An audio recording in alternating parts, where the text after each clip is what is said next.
I'm super excited about today's sponsor. They've sponsored the podcast before, and this is a topic I'm super passionate about. I fear that us as girls struggle with PMS far more than we should, and we really shouldn't. I truly get the worst PMS symptoms. My boobs are sensitive, my face breaks out, my sugar controllings are out of whack. I feel like I'm just a bottomless pit. My mood is not the vibe, and estro control has been super helpful in helping manage those PMS symptoms and making that time of the month a lot more enjoyable. Estro Control is a formula developed by Happy Mammoth, a supplement company dedicated to making women's lives easier. Say no more. Estro Control contains science-backed herbal extracts that help support hormonal health, especially if you are someone like myself who struggles with PMS.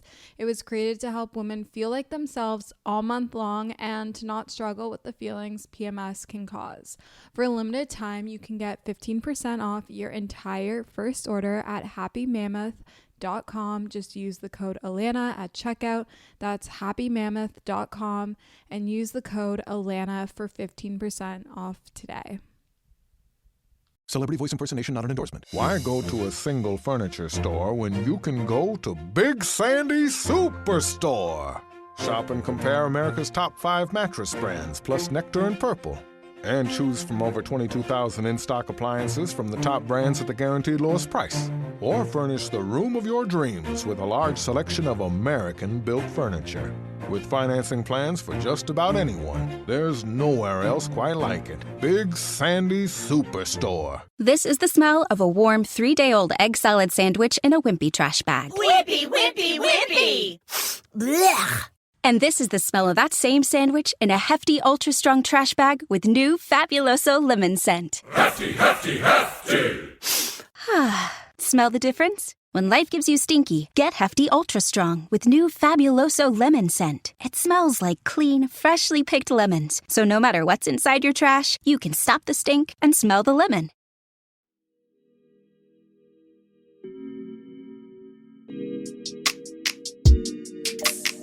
Hello, good morning, angels, and welcome back to Morning Ray. I'm your host, Lan or Alana, and today's episode is a really good one. I have Adriana on the podcast. We are discussing everything from influencer marketing, from the business perspective, knowing when it's the right time to leave your job and go off on your own, making a career switch in your 20s, finding that balance between work and life and taking care of your mental health. You know, I'm a huge advocate of finding this balance between your life and work and everything in between. So I'm really excited for you to hear Adriana on the episode. I think it's going to be a really good one. I think it's going to answer a lot of questions that you guys are always asking me, and even questions like I've always wondered and wanted to share with you. So I think it's going to be a good one. But let's get into our wow.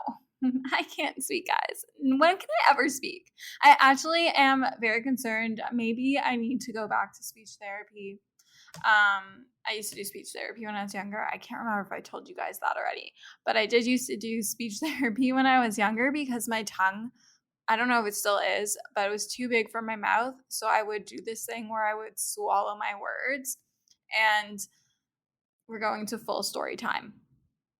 And I remember the only thing I remember from it was having to like put the tongue to the roof of my mouth and do like the sound. Like that's all I remember. And I just remember like when I got a bit older, apparently I started to swallow my words again, and my parents would tell my teachers to look out for it, like my English teachers. I don't know, but I feel like I need to go back to speech therapy because I can't pronounce words half the time and they just come out wrong. And I don't know if it's just because I'm speaking before I'm thinking sort of thing. But enough about my speech issues. You would think I would get it together being a podcast host over here, but it's okay. We're good. Let's do our weekly intention. Maybe I'll continue. I don't know. I feel like I need to update you guys a little bit. It was my birthday on Saturday. I'm recording this on Tuesday, August 9th, so it was my birthday on August 6th. It was Coffee Boy Sean's on August 8th yesterday, but forget about Sean for a moment. But I did see him last week.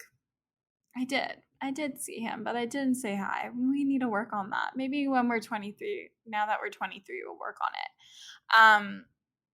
But my birthday was so lovely. Thank you to everyone who wished me happy birthday on Instagram DMs, on my TikTok. I truly, truly appreciate and love you all so much. I felt so loved. I had an incredible day until the last hour.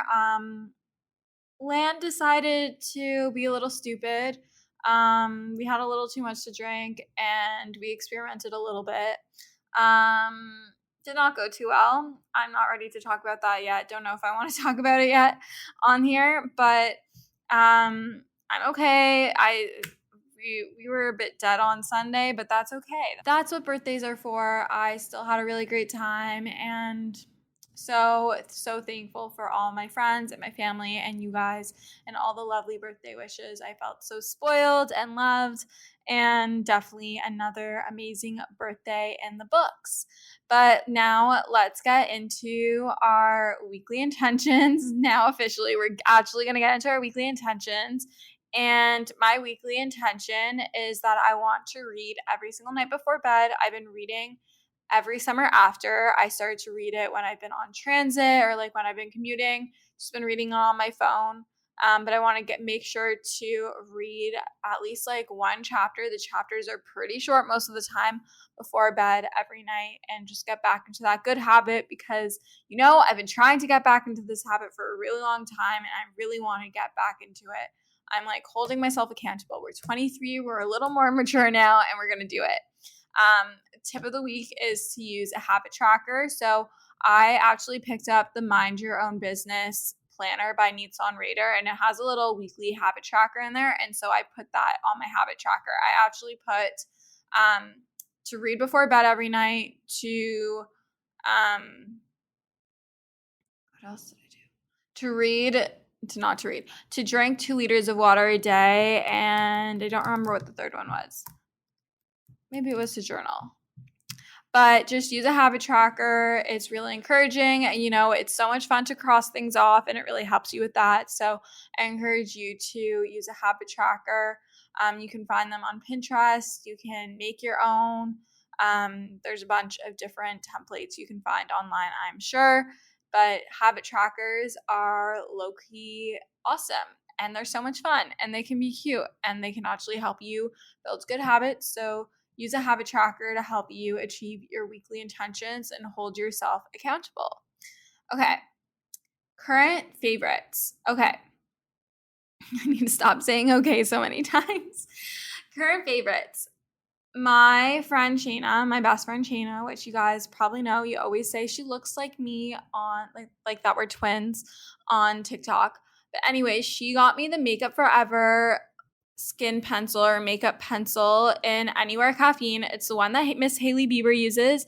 And I kid you not, this lip pencil makes you look like you got your lips done. Like, it makes your lips look so full and so good and just incredible. So it's the Anywhere Caffeine Makeup Forever lip pencil, or I think it's just like it's a multi-purpose pencil, but I use it as a lip liner.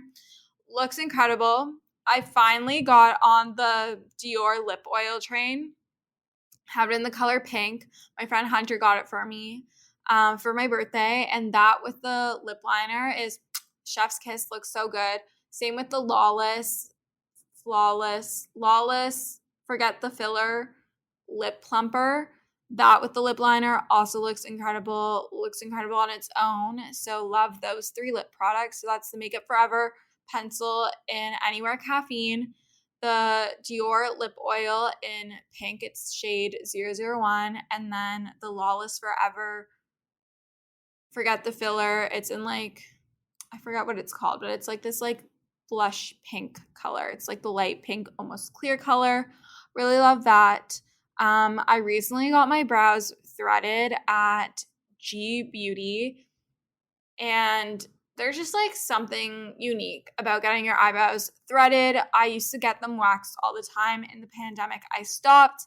I would just use tweezers and clean them up, but I'm not really great at maintaining the shape super well because I don't really want to touch the shape or the arch and mess it up or anything.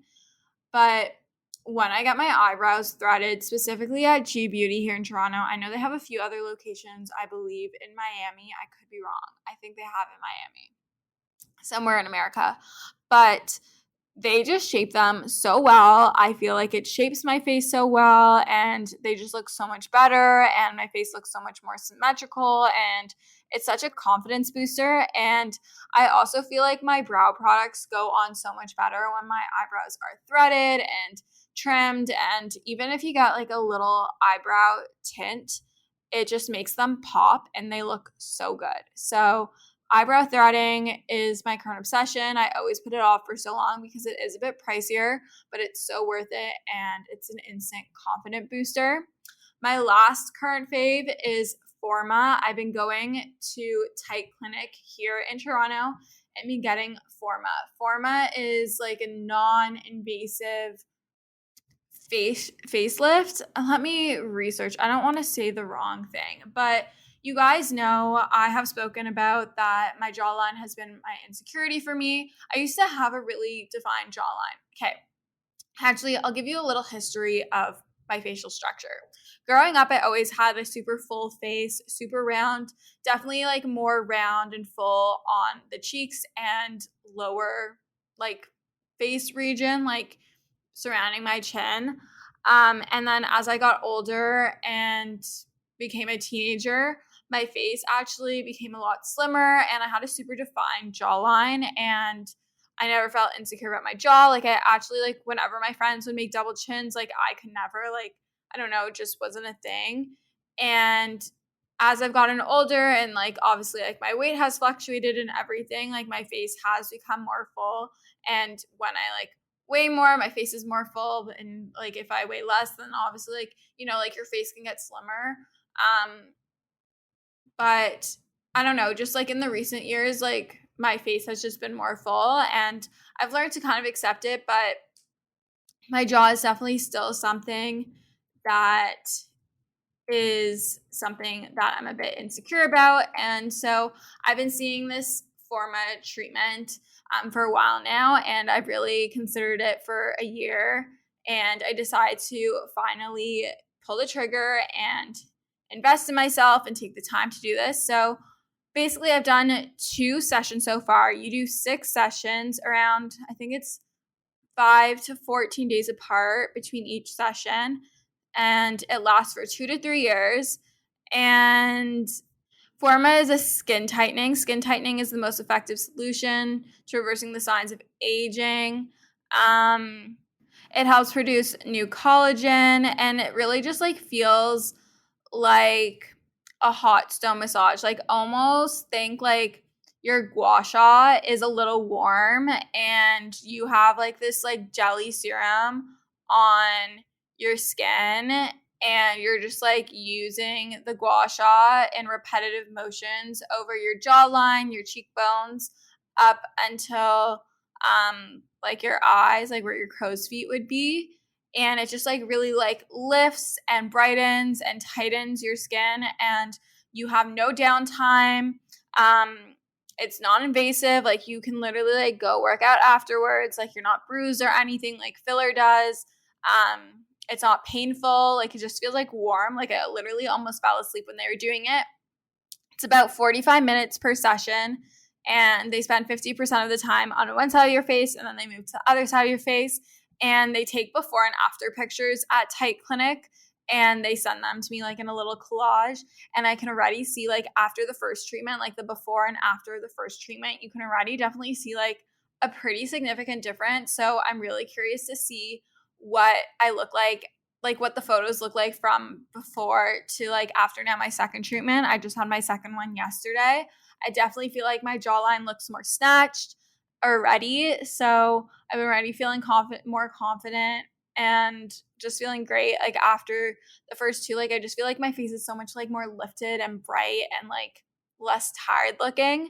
So I've really been liking Forma. It is pricey, but I would say that it's cheaper compared to like the other alternatives of things that you can do. And on top of that, you don't have the downtime. So it's $250 per session, which I do understand is expensive. They do have packs for like 3 and 6, but it is a bit like more affordable than like if you were to get like jaw surgery or like, I don't know, liposuction or something like that. And is that it? We did our weekly intention. We did our tip of the week. We did our current faves. Am I forgetting anything, guys? Why am I blanking? Why? Why am I so tired today? Yeah. We're good. We did everything. Wow. Wow. Okay. Anyways, I am going to bring Adriana onto the podcast. I think you're really going to enjoy this episode. Make sure to leave a rating, as always, if you're enjoying this episode. It really means a lot to me, and I love seeing your reviews and reading them. They make me so happy.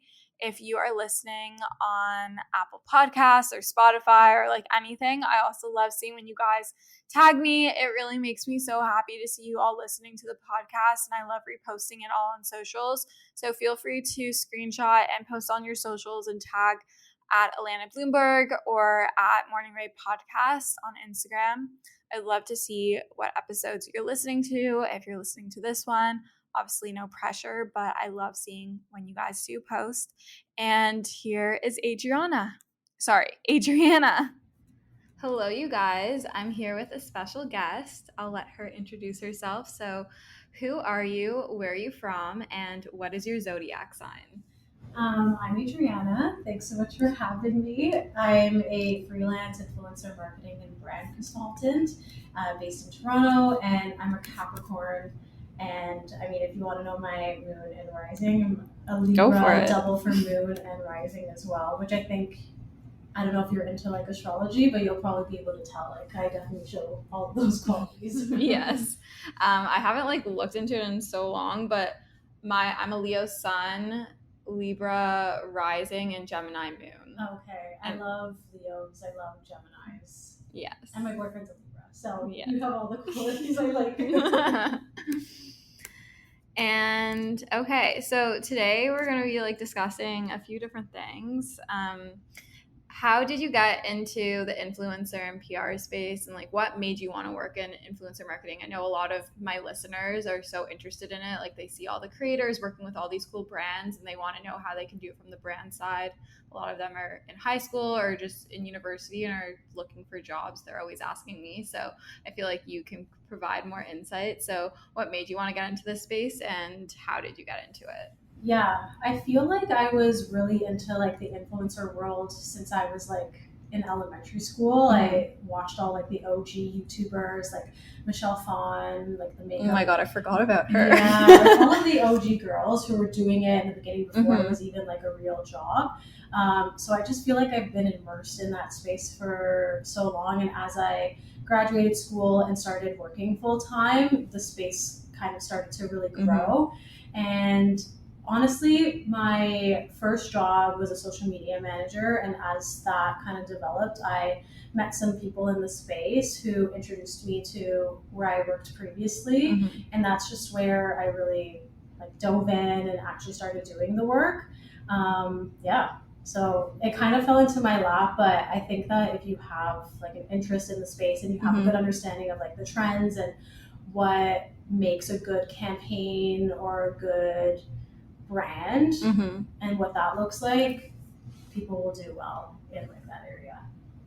Yeah, for sure. And can you maybe give like a career timeline? Like what was like your first like internship, or like even if it was like a retail job, like where did you start and like how did you get to where you are now? Because I think that's something that people are always so curious about. Like, okay, yeah, like you're a marketing director, but like how the hell did you get to being a marketing director? What steps did you have to take in order to land up in your current career position? Yeah, no, there was definitely a lot of things that I did. When I was in university, I did 2 unpaid internships. So I know like you should be paid for the work that you do, but I really just wanted to get experience and I really wanted to get my foot in the door and meet new people. So I interned at a PR agency when I was in my third year of university.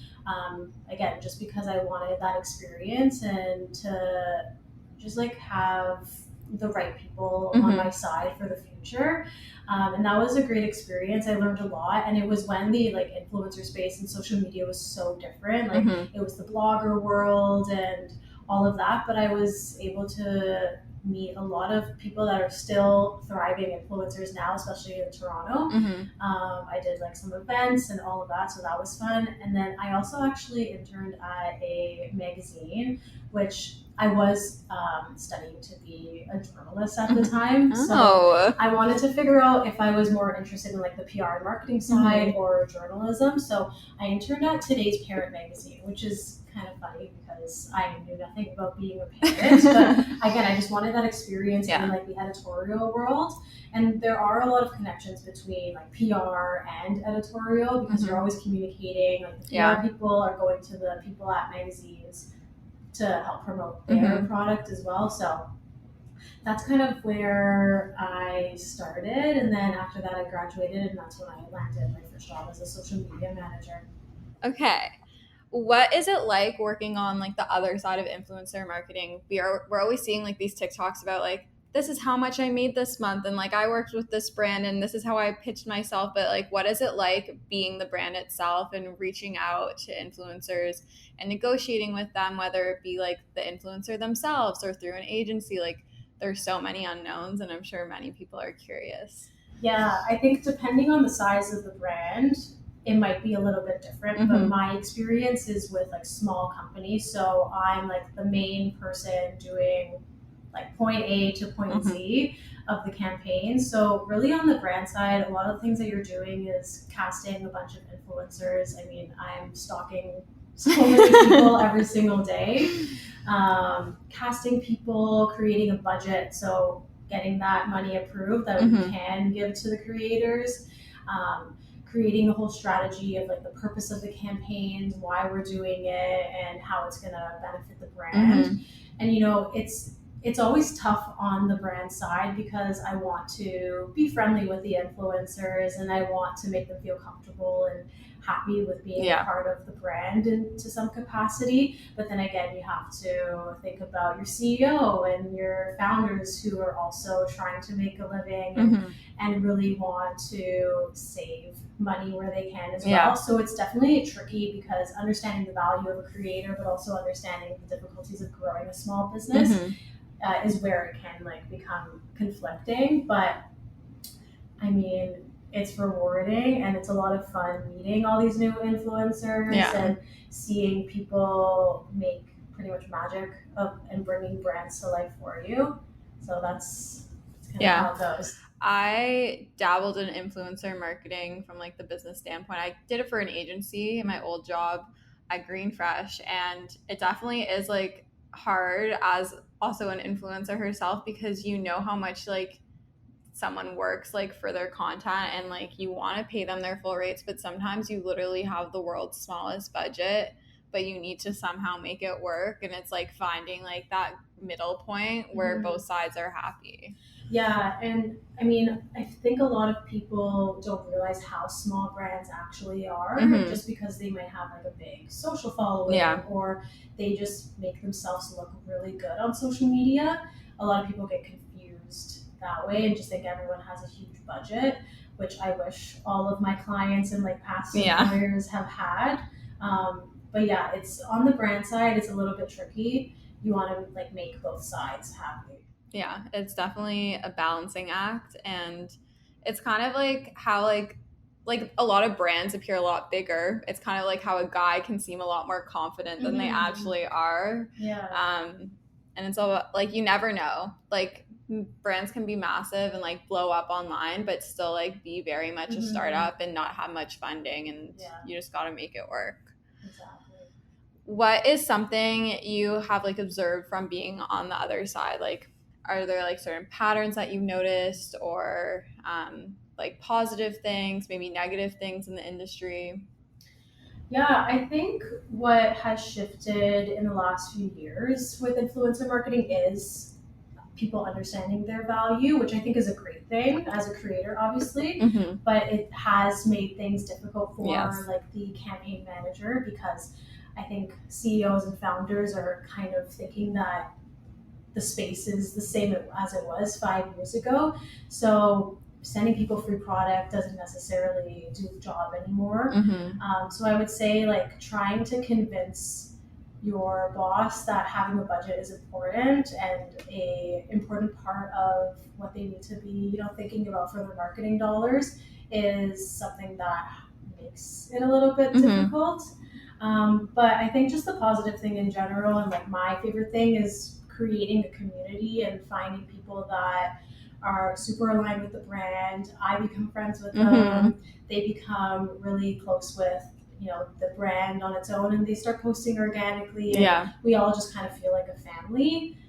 So that's my favorite thing, like doing events and getting to meet everyone and hug everyone. And I mean, the last few years with COVID, Yeah. I felt crazy just like making all these friends online and Yeah. connecting with all these people. That finally being able to see everyone in person is always so rewarding, and I think it's the most positive part of the Yeah. job. I definitely love that as a creator stand like on my side of things, like getting to finally meet like the person I'm constantly emailing back and forth with and like meeting like the other creators that I see on the same campaigns or being gifted the same product. Like it's nice to like see each other like IRL like and interacting, and I love working with like a brand time and over again because I just feel like one, to my audience, it really appears as organic as like I want it to because I'm working with that brand over and over again. And then you also build that relationship the same way you would want to build a relationship with a client in any other field. So I think it's really nice when companies or agencies use the same influencer on multiple campaigns. Yeah, and I think like if you are someone that like wants to be an influencer marketing manager or you're thinking about it or in the field right now, working with an influencer on a consistent basis is actually where you see success. Like I don't think a lot of times I see like a huge turnaround from just using an influencer one time. It's building that relationship and having their audience recognize that they actually do like the product or whatever service you're selling. That like having that consistency with them actually will make your influencer strategy a lot stronger too. Yeah, because that influencer then becomes an advocate or an ambassador for your brand, and people associate the brand with them and them with the brand. So it ends up working really well. Exactly. Yeah. Like, there's a girl, Kate Glavin, who I've actually had on the podcast, and she was posting Hoka like nonstop. And now she's actually a Hoka athlete, and they sponsor her, and she like hosts events with Hoka and like does all their campaigns and like. Being super busy can make it really easy to fall into a dinner time recipe rut, or even with your lunches. Any meal, honestly, can get you into a rut, especially with a busy schedule this fall. You can keep mealtime exciting with over 40 recipes to choose from every single week, so there's always something delicious to discover with HelloFresh. It's truly a no-brainer. It does all the shopping and meal planning for you. Ingredients arrive at your doorstep, pre-proportioned and ready to cook, along with pictured step-by-step recipe cards. It's never been easier. I personally love HelloFresh as a way to get exposure to new recipes, make my life a bit easier as a busy 20-year-old in the city. And I love that it's worry-free, it's super easy, it's convenient, and gets delivered straight to my door. Go to hellofresh.com/50ray and use code 50ray for 50% off plus free shipping. That's hellofresh.com/50RAE and use code 50ray 50RAE for 50% off plus free shipping. HelloFresh is America's #1 meal kit, and thank you for sponsoring today's episode of Morning Ray. Celebrity voice impersonation not an endorsement. Why go to a single furniture store when you can go to Big Sandy Superstore? Shop and compare America's top 5 mattress brands, plus Nectar and Purple. And choose from over 22,000 in-stock appliances from the top brands at the guaranteed lowest price. Or furnish the room of your dreams with a large selection of American-built furniture. With financing plans for just about anyone, there's nowhere else quite like it. Big Sandy Superstore. It's amazing to see, like, you start from the bottom, like, you build it up, and I'm sure, like, her followers, like, I mean, I've been influenced as a follower, and I'm sure there's many other people who have, like, seen her post about Hoka so much and, like, love it so much, whether it was, like, paid or, like, completely organic, who now have Hokas and want Hokas and are part of that community as well. Did working in the influencer marketing industry ever make you feel like you're on the wrong side? Like, I always see, like, these TikToks. I keep bringing it back to TikTok, but I keep seeing these TikToks where it's like, and even my sister, she works in PR, and she, like, sees the rates that, like, certain influencers are charging and, like, the money that they're bringing in. Like, do you ever feel like maybe I should be the influencer charging? I mean, I would be lying if I said I never thought about it. Yeah, I definitely thought about it. It's come across my mind sometimes, even when I'm frustrated. I'm like, why am I on this side? But you have to remember that both sides are not easy. Yeah. So just because it might seem like, oh, they're making a 15-second TikTok for this amount of money, like, you don't know how long it's actually taking them to put that together and make it like the perfect project that you sign the contract as. So, I mean, sometimes I do enjoy the back end just because I feel like I enjoy, like, the nerdy side of things and the strategic side of it. But I do think if the tables turned in some way, I'll have that knowledge of what brands do like and what brands are looking for. And I mean, yeah, if it ends up going in that direction, hopefully I make brands happy. But yeah, I've thought about it before, but I think I like the back end a little bit better. Yeah. Also, like, sometimes it's nice to, like, be out of, like, the spotlight. Like, it can be tiring, like, constantly, like, putting yourself out there and, like, having to, like, show face and, like, be happy all the time. Like, when that's not, like, the real case. Yeah, and I mean, you can still be, like, that cool campaign girl, right? You can still be the fun influencer marketing manager on the brand site that all of the influencers are friends with. So it's both sides is such a big win, and you still get to do some of the cool things that they're doing, especially if you're hosting the event. Yeah, you still got to attend the event, and, like, I'm sure you still got, like, the product and stuff. Like, I remember, I don't know if my sister's current agency has this, but she was working at a PR agency, and they had a lot of beauty brands. So they literally had a beauty closet, like, kind of how, like, a beauty magazine has, like, their beauty room. And, like, she could go in and, like, take things, and sometimes she would bring it home for us if they were, like, say one client was, like, no longer a client, they had all this excess product, they would clear it out and I would get all the goodies. So it's kind of like getting PR in a way. Yeah, when I was working at that PR agency as an intern, that was the main perk. So I was like, oh, it's okay, I'm not paid. I get to go home with a beauty goodie bag almost every week. But yeah, going back to, like, the, like, financial side of things too, obviously the influencer space is, like, blowing up and people are getting paid a great amount of dollars nowadays. But what I changed is I left, like, the brand side, or I guess, like, working for one brand specifically, and turned into doing freelance, which I highly recommend if, like, you feel ready, because the paycheck on that side looks a lot different than working for one single brand as well. Yeah, for sure. Because even, like, when you work in an agency, like, they have, like, the retainer, and then they put aside, like, a portion of that retainer, like, for the influencers, and then that retainer is, like, broken down into a million people's salaries, versus, like, when it's just you, it's just you. Exactly. So there's ways to make money on both sides. So if that's what makes you happy.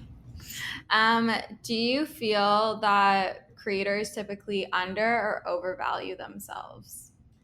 I think the last few years, people were undervaluing themselves to a certain extent, but I feel like there's been this wave of education in the last few years, especially with like Nitsan having her mind your business. I really think after that, it kind of shifted the conversation with even like micro influencers that are under 10,000 followers.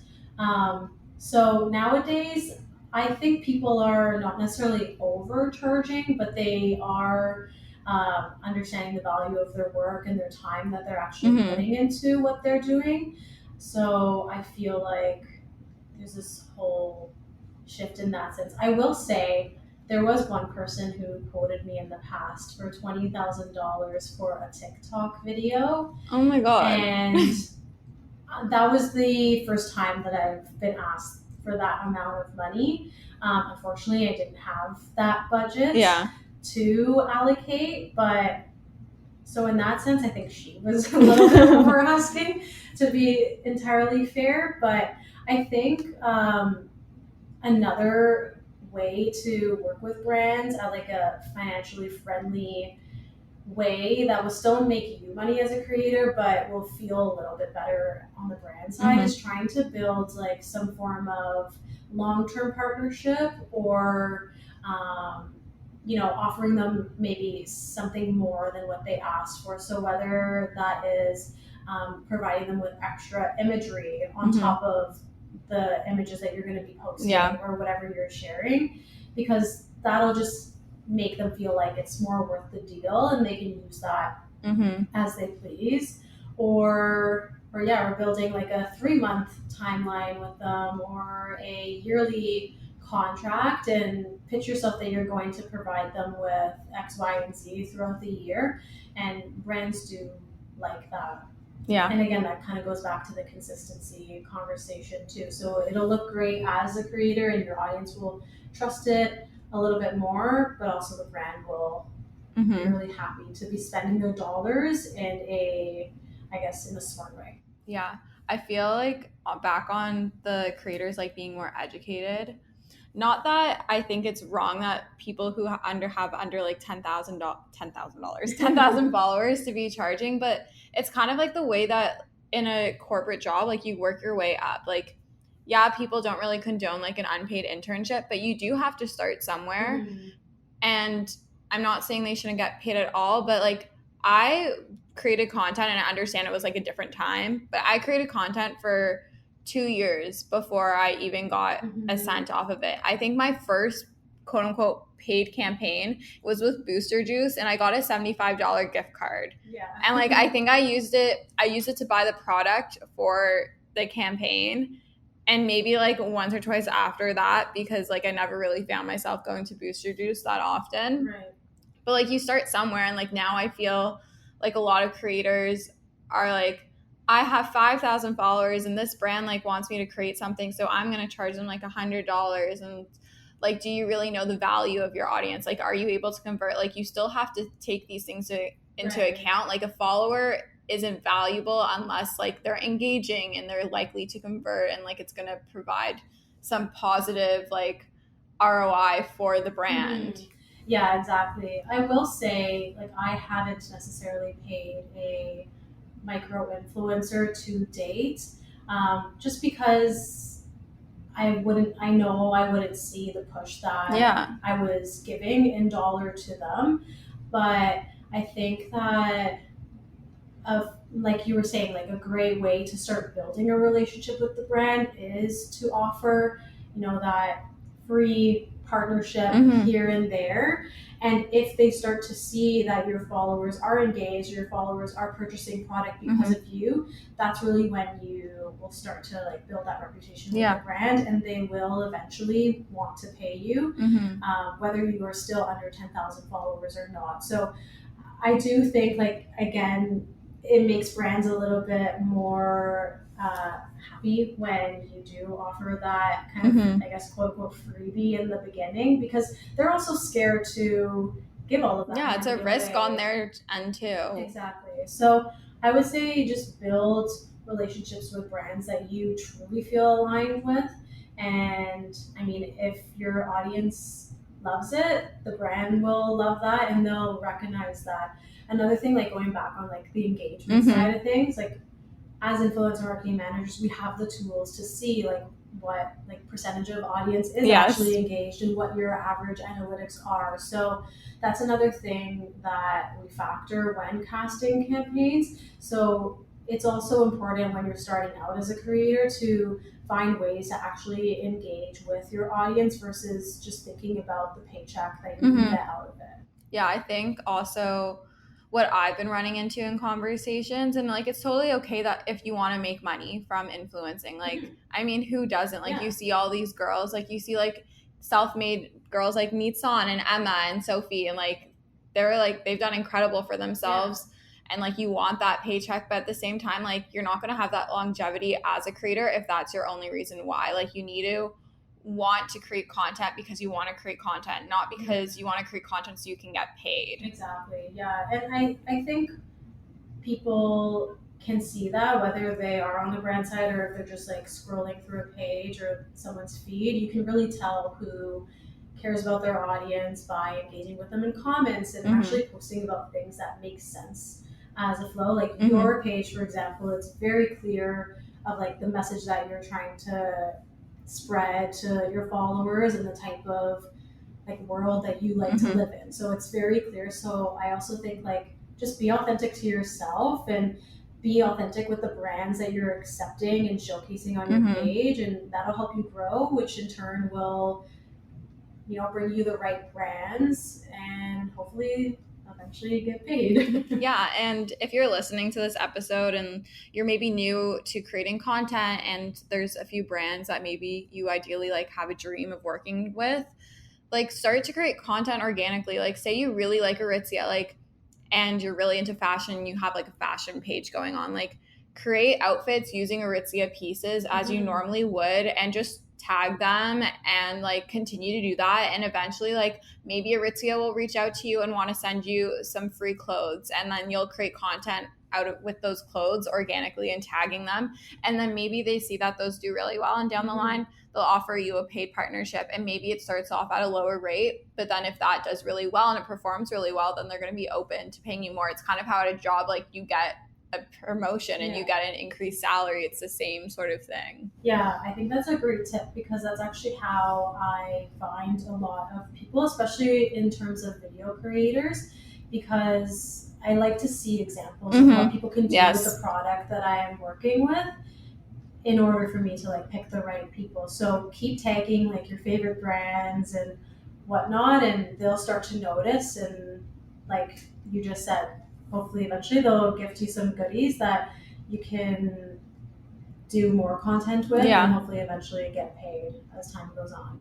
And like it's not annoying if you keep tagging it. Like it's a mutually beneficial like relationship. Like they're seeing your stuff and then they're getting tagged, so then people are going to their page. Like it's a win-win situation. And like you can even reach out if you want and be like, hey, like I love your brand, like I've created this content, like I'd love to discuss working together potentially in the future. And if they don't answer, like the worst that can happen is they don't answer or they say no. Like that is it. And I've had brands that have not answered or have said no to me initially and then come back a few months later and they're like, we want to work with you, we want to pay you, because I continue to post them even though they said I don't want to work with you at this time. Yeah, no, as an influencer marketing manager too, when someone pitches themselves to me and has examples to show for, it makes me more inclined to put them in like an upcoming campaign or giving them some sort of deal, because I know that they actually like the product and that and I can already see kind of how their audience is going to resonate with the type of content that they want to do. So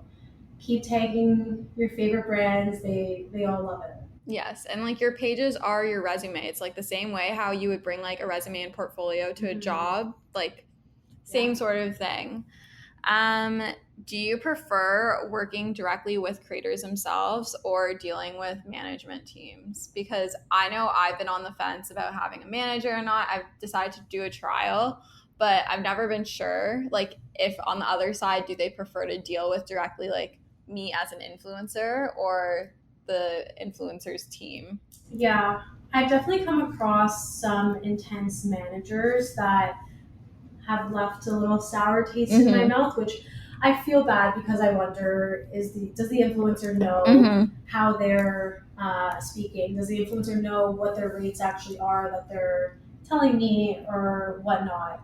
So I would say if you're a smaller creator and you have the capacity to manage yourself, it's always nice to build those relationships with the brands or the influencer marketing managers at the brands. Even if you can like do a Zoom call with them, especially if you have some form of contract with them, it's always nice to put a face to the brand and to the creator in that sense, and have that like organic friendship in a way before you actually work with them. So I would say if you're still a smaller creator, you don't necessarily need a manager unless you're swamped with doing a million other things. But I think if your manager understands your vision, understands the type of brands that you truly are aligned with, and is open with you and likes to loop you in like the appropriate way, I think then that's the time to get a manager. But I would interview your manager as much as they are interviewing you as a creator, because it's important that they understand what you want and how you want to approach brands. Yeah, for sure. Or even like another like option that you can take, like say like you're considering like getting a manager, because I've known a few of my friends are like also on the fence. Like, why don't you see if maybe like if say you have a younger sister or brother who like is capable of writing an email, like even if like you're still like having the discussion with them, but they're kind of just doing that admin work for you and coming like going through your email, because I know a lot of people struggle to answer emails. Like it's the last thing they want to do. I love doing it. So like I already told my managers that I want to be copied on every single email. I don't want to be taken off the thread. And I think that's a great approach too. Yeah. But like maybe get like a sibling or a friend, like hire on a friend and like give them like a 10% or 15% cut of like any like paycheck you get, and like you can do that, and then you have like more control over like the messaging and everything, and then I don't know, like that's another approach. Yeah, I know I'm a guest on your podcast, but when did you decide that it was like the right time to get a manager? I just felt like I had hit like a plateau, like in terms of like my connections and like my ability to have the time to negotiate and do all these things and pitch myself. Like I still pitch myself. I have lots of brands that come into my emails, but they're not always the brands that I'm aligned with and want to work with. And I just don't have time to like pitch myself anymore. Like I'm just exhausted from doing it for so long. Like I'm almost at 5 years now, which is really crazy. And I just wanted to see like two of my really good friends, Trin and Kaylee, just signed with managers, and they're really happy. And like they've seen, not that money is everything, but they've started to earn a lot more and started to work with a lot of their dream brands a lot sooner than they would have thought. So I thought, why not try it out for myself and see what happens? I'm doing a 3-month trial and we'll see what happens from there. And if I like it, I like it. And if I don't, I go back to doing it for myself. And I've learned like maybe a few things from them, tips and tricks of like seeing how they negotiate, like what they value my rates at. Yeah, you can learn from them along the way as well. Yeah. So like that's like where I was at. I just like felt like I hit like a wall, like, and like they can also help you with like growth strategies for your content and stuff depending on the team. So it's always nice to have a team behind you, because like sometimes it can get lonely or it can get frustrating because you're doing everything yourself. I know, that's so true. Right now I'm like focusing specifically on influencer marketing management for brands, but the talent side is something that I've been so curious about as well, especially after speaking to so many managers on my own, like when creating deals for all of these influencers. So I think it's a space that I'm eventually gonna think about getting into as well. Yeah, I was like debating like doing that myself, because I feel like I've always done it for my friends. Like they're the ones that like reach out to me and they're like, how do I propose myself to this brand? Like, how do I like write a pitch email? Like, how much should I be like charging? Like I'm literally like mini Nitsan almost, like helping my friends out. So I was like, maybe we can team up and do that. But I feel like work-life balance is something that's becoming more and more of a conversation. And even, not to bring Shawn Mendes, and I speak about him a lot on the podcast. As we should. But like you can see that his team like stands behind him, and he's taken a mental health break from the tour. And yes, it's sad that he's had to cancel it, but I feel like in PR and like these like really like 24/7 intense industries, it's really hard to find that work-life balance and set those boundaries, like saying no to your boss that you're not going to be available to check your email after 5 p.m. or 6 p.m. on a weekday, etc. What can you share in like your experiences in finding that work-life balance, setting those boundaries, and like really like focusing on that self-care practice? Yeah, so I'm definitely guilty of letting an unbalanced life get to me. When I started at where I was working previously, and this goes back to like my Capricorn in me, I'm so eager and I always want to make everyone really happy and I want everything that I'm doing to be perfect. So there was definitely a huge chunk of my career where I didn't balance my life and work. Like it got to the point where I was carrying my laptop everywhere. Like even when I had to go to the bathroom, I would make sure it's there because I was so scared that my boss would message me or my manager at the time would message me and they would just think I'm slacking off, which I think is a problem that a lot of people probably picked up on during COVID and working from home. So I will say I don't think this is at every brand or every agency. I definitely think you have to figure it out yourself and make sure that you're joining the right team that values work-life balance. But I definitely didn't have it for a long time. I think the last few months at my previous job, I made like the personal decision to remove my email from my phone and my Slack from my phone, just so when I fully close my laptop, I won't be getting those notifications on my phone at night. And it made it a lot easier to kind of just shut down and relax for the evening. So I definitely recommend if you feel like you're overwhelmed and you're not prioritizing yourself or the people outside of your workplace, that you find ways to remove it and physically disconnect because it's a must. And I do think that you have to be mentally, I guess you have to be very clear-minded before you are working for someone. Like you have to make sure that you are okay before starting the workday because it'll reflect in your work as well, and you don't want that. So I recommend disconnecting, finding ways to pamper yourself at night, go to sleep early, read books, like get your mind off of it because it's going to be there in the morning and there's no need to stress about that. Yeah. So that's my I guess view on all of that. And if you also have like a manager or a boss that is like bothering you and texting you all the time and it's starting to take over like your mental health and just your life in general, if you do feel comfortable, I would bring it up to them, or at least if you have like an HR manager, just find someone to talk to let them know that you feel like it's a little bit overbearing and overwhelming. And if it is a workplace that values you, they will understand that space that you need, and hopefully things move up from there. Yeah, what I've learned is it's really important to set those boundaries in the beginning or as soon as possible, because the longer you let those boundaries be neglected, the longer you're going to be in this state of like high anxiety or feeling burnt out. And if you do it from the beginning, you're going to feel so much more at ease. And like, even if like maybe the boundaries are pushed a little bit, you'll still have like that confidence to go back on like, hey, like I said, like this is what I'm not okay with. And like I only want to be doing work during these set hours. Yeah. I'd appreciate if you stuck to this, as I would like do the same to you or for you.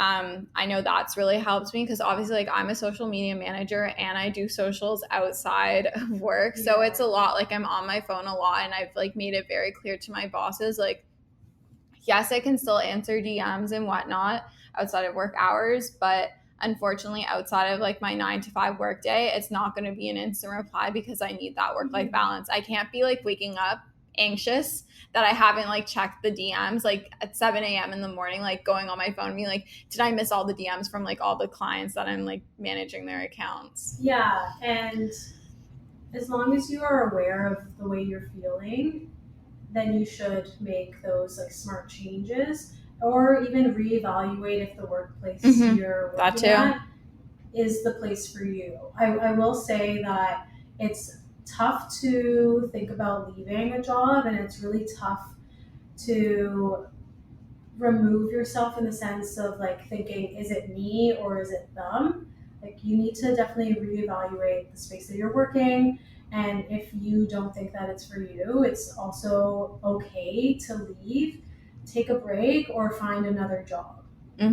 Especially if you're young, like this is the time to do it, because once you have like those responsibilities of a family and a house and all of that comes with life, then it'll be a little bit more difficult for you to find that place that actually works for you. Yeah, and I think what happens a lot is people feel guilty about wanting to leave.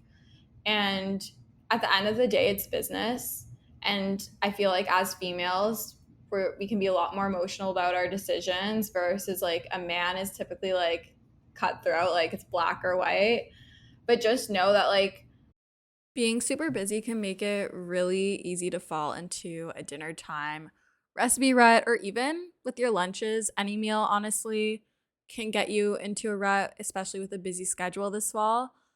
You can keep mealtime exciting with over 40 recipes to choose from every single week, so there's always something delicious to discover with HelloFresh. It's truly a no-brainer. It does all the shopping and meal planning for you. Ingredients arrive at your doorstep, pre-proportioned and ready to cook, along with pictured step-by-step recipe cards.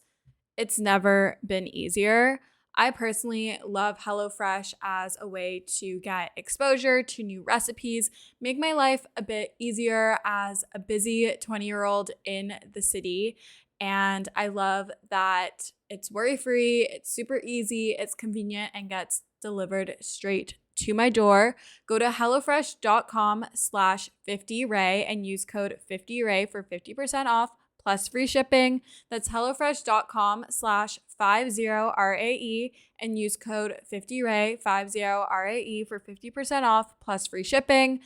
HelloFresh is America's #1 meal kit, and thank you for sponsoring today's episode of Morning Ray. Judy was boring. Hello. Then Judy discovered ChumbaCasino.com. It's my little escape. Now Judy's the life of the party. Oh, baby, mama's bringing home the bacon. Whoa, take it easy, Judy. The Chumba life is for everybody. So go to ChumbaCasino.com and play over 100 casino-style games. Join today and play for free for your chance to redeem some serious prizes. ChumbaCasino.com. No purchase necessary. Void where prohibited by law. 18+ terms and conditions apply. See website for details. Yes, maybe your boss will be like a little bit upset because you are like a part of the company, but you really have to do what's best for you. And at the end of the day, it is business. Like you can leave your job. Like people leave jobs all the time. People change roles. People decide to work for themselves. They take time off. Like it's really not as big of a deal as you think it is. And you're going to be so much happier once you make that decision. You just really need to let go of like that people pleasing complex. And I know I struggle with that, and I feel like you struggle with that too. But yeah, I definitely do. And that was like the biggest hurdle leaving my previous job. It was, I was worried about all of the creators that I, became friends with or have built the community with, and all of the people that I was also working with at my job. I was so worried about, who's going to take over my program, and me leaving, does that mean that my social media manager is going to be overworked now, or my marketing coordinator, is she going to be overworked? I was worrying about everybody else, and the moment I realized that that's not my problem, I really need to take care of myself and do what's right for me, is when I woke up and I said I need to like move on to the next chapter and do what's right for me. Yeah. And needless to say, like, it doesn't mean like it's not scary. Like, of course it is. Like, even like when I switched jobs, like I felt so guilty, like having that conversation. And like, I knew I had to do it. I was working remote, so I knew I had to do it like on a video call. Like I didn't want to email it. Like obviously I still sent the email afterwards, but like it will be okay. Everything will be okay. It's difficult, but again, if your employer understands the reasons why he left or is a kind human being, they will be okay. And at the end of the day, in a way, you are replaceable. So they will find someone that's just as great, that will do a great job for them. But if you continue to work at a place that you don't feel happy at or you're extremely burnt out, you're not going to deliver at the capacity that they deserve as well. So removing yourself is actually a win-win, I think, for both sides most times. Yes, and like if your boss and your team are like nice humans, like there's also, you won't like lose those connections, like as long as like you were like nice to them and like you performed well, like that doesn't like discredit any of that. Like I'm still on good terms with my old boss and like everyone that works there, and like I help them out and they help me out, and like nothing bad happened.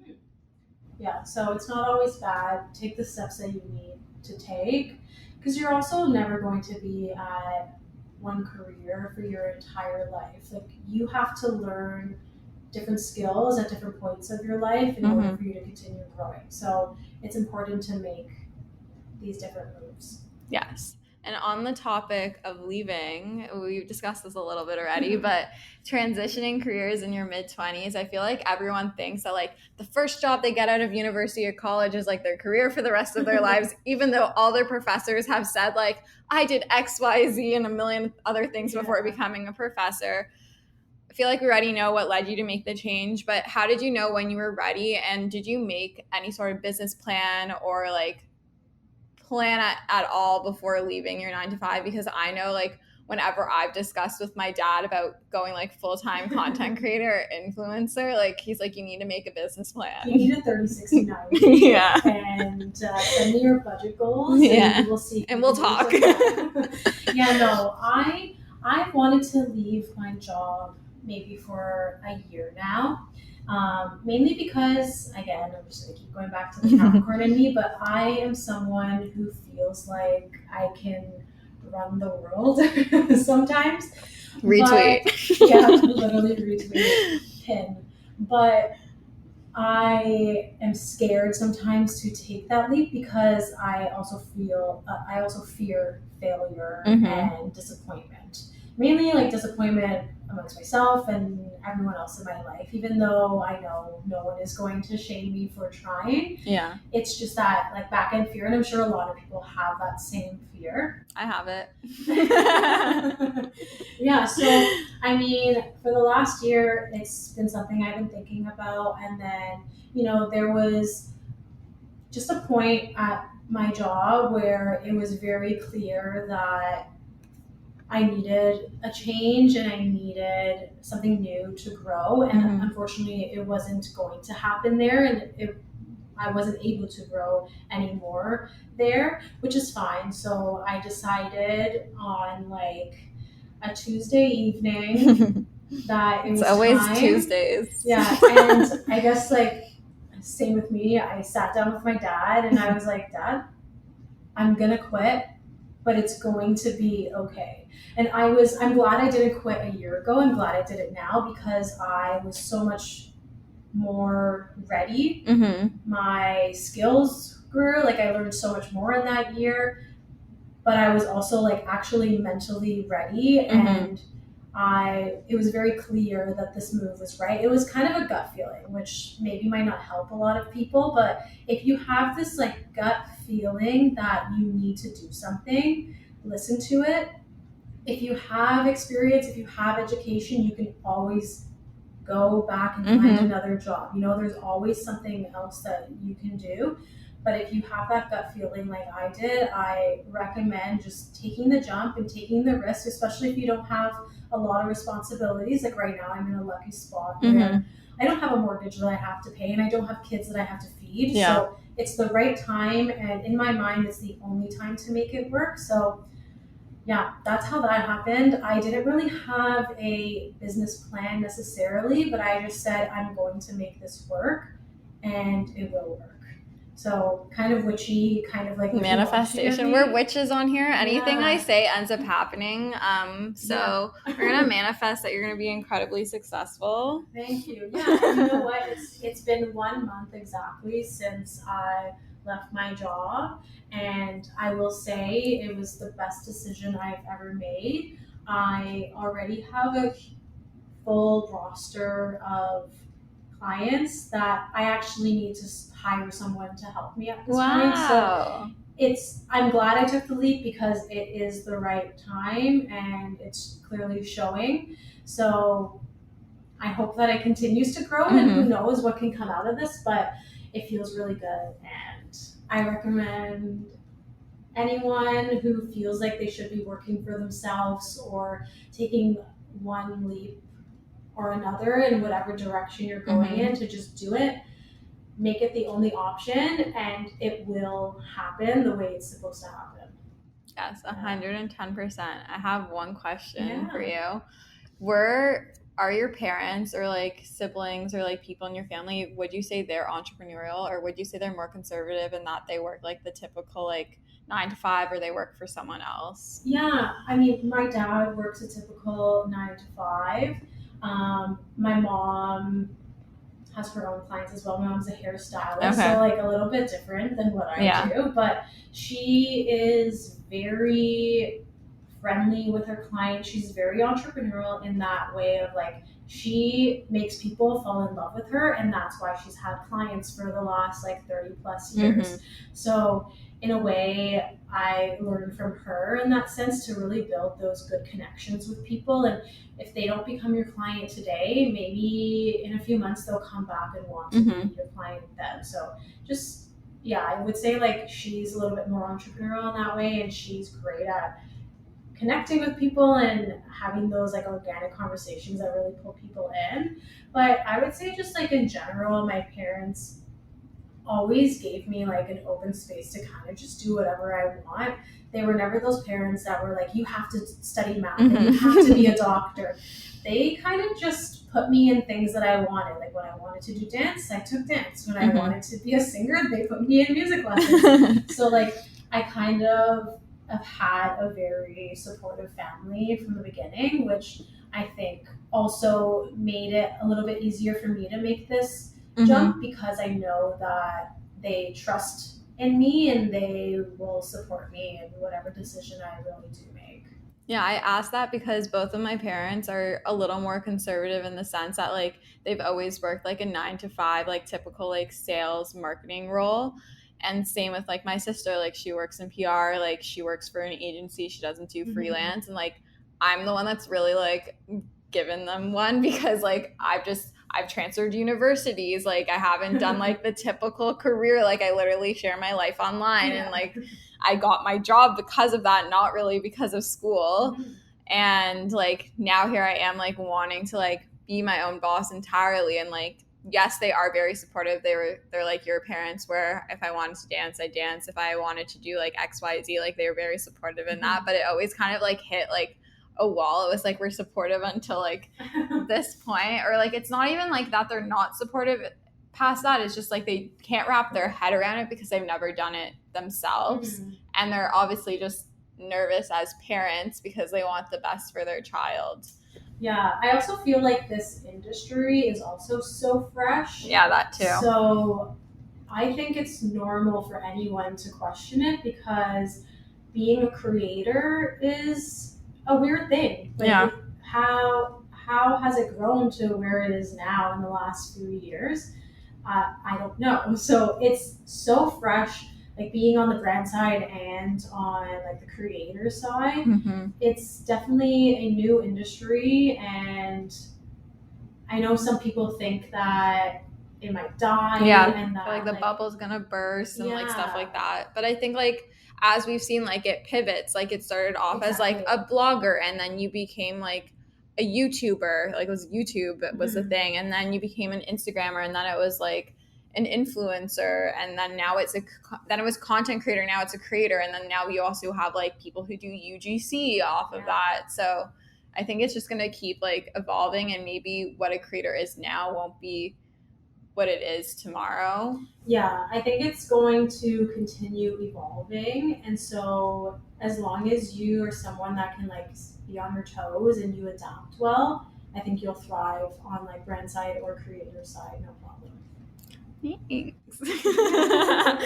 Well, those are all my questions for you. I think there's a lot of really good takeaways for the listeners, and I would recommend, if you guys haven't had your notebook or anything to write some of these things down, maybe go back and like listen on like 2x speed and like just write down the key takeaways so you always have something to look back on. But thank you so much for coming on the podcast. Yeah, no, thanks for having me. And I mean, if you ever have any questions about the brand side, or if like anyone listening has any questions, I'm an open book. I love sharing whatever wisdom I guess I have, because I don't think I necessarily had a person that guided me into like the direction I'm taking right now. So I always want to give back where I can. So don't be shy. If you have any questions and you're trying to get into this like side of the world. Yes, and everything will be linked in the show notes. But plug yourself out. Where can the listeners find you? You can find me at Adriana Parente _. It's ADRIANAPARENTE _. I would say just like mainly on Instagram. I'm also on TikTok, but like I don't know if I'm using it properly. I mean, you'll figure it out. Yeah. I think you're using it properly. I don't think there's really a wrong way to use it. Yeah, I need to dedicate a little bit more time into it. Yeah. You're doing great. I like your content a lot. Thank you. But thank you guys so much for listening to this episode of Morning Ray. If you liked it, make sure to like, review, and subscribe, as that is how you can help support the pod. I love you guys so much, and we'll chat soon. Bye, guys. Bye.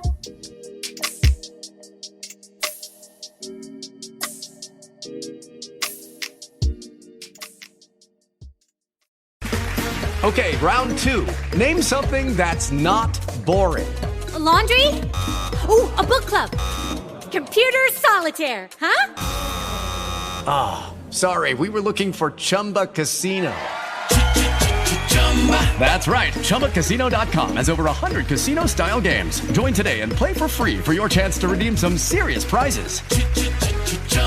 ChumbaCasino.com. No purchase necessary. Void where prohibited by law. 18+ terms and conditions apply. See website for details. Judy was boring. Hello. Then Judy discovered ChumbaCasino.com. It's my little escape. Now Judy's the life of the party. Oh, baby, mama's bringing home the bacon. Whoa, take it easy, Judy. The Chumba life is for everybody. So go to ChumbaCasino.com and play over 100 casino-style games. Join today and play for free for your chance to redeem some serious prizes. ChumbaCasino.com. No purchase necessary. Void where prohibited by law. 18+ terms and conditions apply. See website for details.